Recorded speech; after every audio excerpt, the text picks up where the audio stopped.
ማንቸስተር ዩናይትድ አርሰናልን ለምን 3-2 አሸነፈ? ዶርጉ ያገባው ጎል፣ ኩኛ ያገባው ጎል ኳሊቲያቸውን የሚያሳይ ጎል ነው። እንደዚህ አይነትን ጎሎች ማስቆጠር እንደሚችሉ ተጫዋቾቹ አሳይተዋል፣ ኳሊቲያቸውን አሳይተዋል። ኮንፊደንስ ደግሞ እንዳላቸው የምናውቅበት ምንድነው? ያን እኚህን ጎል የሆኑ ኳሶችን መሞከር ደፍሮ ነበረ።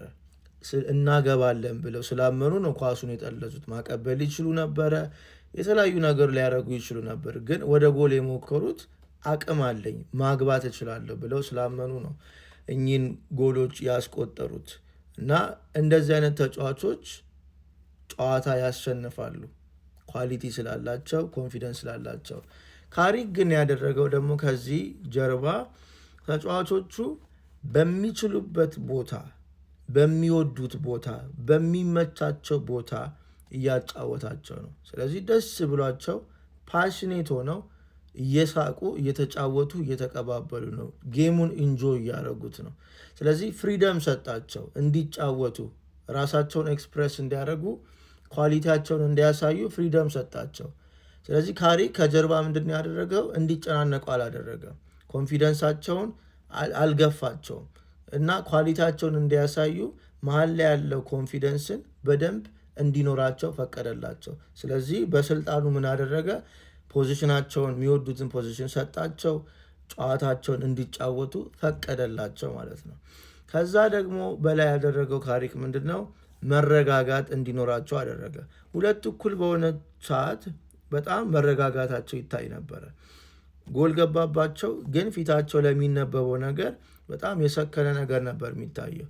በጣም መረጋጋት ይታይባቸው ነበረ። መረጋጋታቸው ደግሞ እንደጠቀማቸው የሚያስረዳው ሶስተኛው ጎል ነው። ተቀባበሉ፣ ሶስተኛው ጎል ገባ እና ካሪክ ጋር የሚታየው መረጋጋትም ተጫዋቾቹ ላይ ገብቷል። ይሄ ጤነኛ መረጋጋት አለ። ኳስ አንድ ክለብ የሚያስፈልገው መረጋጋት። ፓኒክ ሲያደርግ አንድ አሰልጣኝ ግራ ሲጋባ ውሳኔዎችን በፍጥነት ሲወስን ለቲሙ ጥሩ አይደለም። ቶሎ ብሎ ተናዶ አሁን አንድ አሰልጣኝ ተጫዋቾቹ እንዳለ ብቀያየር ያ መልካም አይደለም። ሲቀይር እንኳን ካሪክ አርቴታ 4 ተጫዋቾችን በሚቀይርበት ሰዓት ካሪክ ምንም አላደረገም። በ68ኛው ደቂቃ ነው የመጀመሪያ ተጫዋቹን የቀየረው። ከዛ 81ኛው ላይ ዶርጉ ስለተጎዳ ነው ተጫዋች የቀየረው። ወዲያው ኦኬ አርቴታ እየቀየረ ነው እኔም 4 ተጫዋች ላስገባ አላለም። 4 ተጫዋች ነው አርቴታ የቀየረው በ58ኛው ደቂቃ ላይ እና ይሄ ካሪክ ላይ ያለ መስከን በጣም የጤነኛ መረጋጋት ፎከስ አድርጎ ጌሙን በጣም እየተከታተለ ግን ደግሞ በቃ ማረገውን አደርጋለሁ የሚል ኮንፊደንስ ያለበት መረጋጋት ተጫዋቾቹ ላይም ታይቷል። ስለዚህ ጊዜያቸውን ኳሱን እየጠበቁ ከአርሰናል ኳስ ሲወጣ እየተቀባበሉ በኮንፊደንስ እየተቀባበሉ ሙከራ አደረጉ፣ ጎሎችን አስቆጠሩ። ስለዚህ ኮንፊደንስ እና ኳሊቲ ያላቸው ተጫዋቾች አሉ፣ ኳሊቲ እንዳላቸው አሳይተውናል። ከዛ ጀርባ ደግሞ አርቴታ እንዳሰልጣኝ ይህንን ኳሊቲያቸውን እንዲያሳዩ ኮንፊደንሳቸውም እንዲጨምር ፍሪደም ሰጣቸው፣ ፈቀደላቸው ማለት ነው። ስለዚህ አንድ አሰልጣኝ ይህን መከልከል ይችላል፣ እንደዚህ ላያምንባቸው ይችላል። ተጫዋቾቹን ባለማወቅ የተነሳ ይህን አይችሉም ሊላቸው ይችላል። ስለዚህ እንደዚህ አድርገው ሊል ይችላል።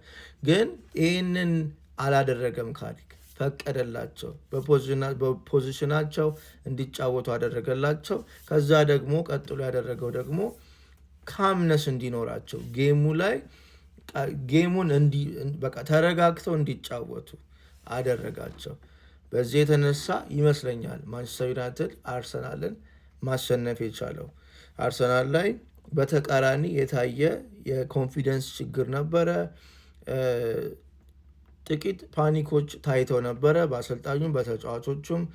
የሆነ አይነት ፕሬዠር ማኔጅ ያለማድረግ ነገር ታይቶባቸዋል። በተቃራኒው ደግሞ ይሄ ነገር ማንቸስተር ዩናይትድ ላይ አልታየም።